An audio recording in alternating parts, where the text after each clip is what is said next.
Welcome to our first edition of On Topic, produced in partnership with the Paul Simon Public Policy Institute. I'm Jennifer Fuller, along with Jack Tichenor, the Interim Director of the Simon Institute at SIU Carbondale. Good to be here.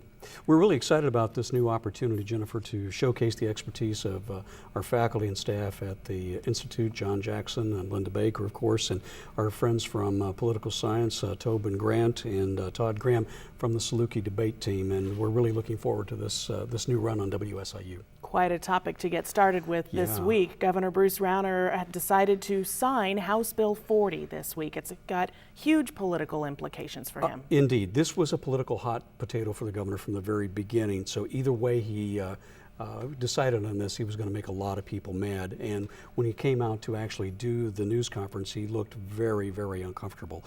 What's in House Bill 40? Two components. The first removes the so-called trigger language that's contained in current state law concerning Roe versus Wade. If Roe v. Wade were to be overturned, then that language would cause state law to go back to what it was before that court decision, meaning that abortion would be illegal except to save the life of the mother. The second part of HB 40 would allow Medicaid and state employee insurance coverage to be used to cover abortions. The bill had the governor in a real bind. Anti-abortion voters and his base would like to see him veto the whole thing, or at the very least, cut out the public funding part.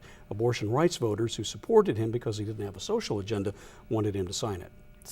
So what happens now? Well, the anti-abortion members of his party are going to be extremely unhappy with him. You might even see a primary opponent emerge in the next few weeks or so. Some of them have called signing that bill a suicide note for the governor. I'm not so sure about that, but while there might be a lot of heartburn over it right now, those voters aren't going to find so much for them on the Democratic side of the ledger for next year's election. The worst thing they can do, though, right now is for them to stay home on Election Day of November 2018, depending on who the Democratic nominee is and how close they are come next year.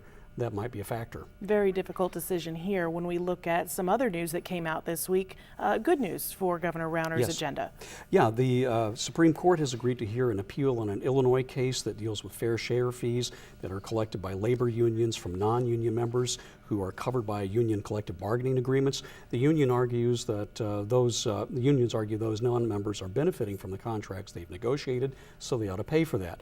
Non-union members say they shouldn't have to pay for union activity that they don't support. It's a very big issue because it could be a real hit on Democratic campaign coffers if it's eventually ruled in their favor.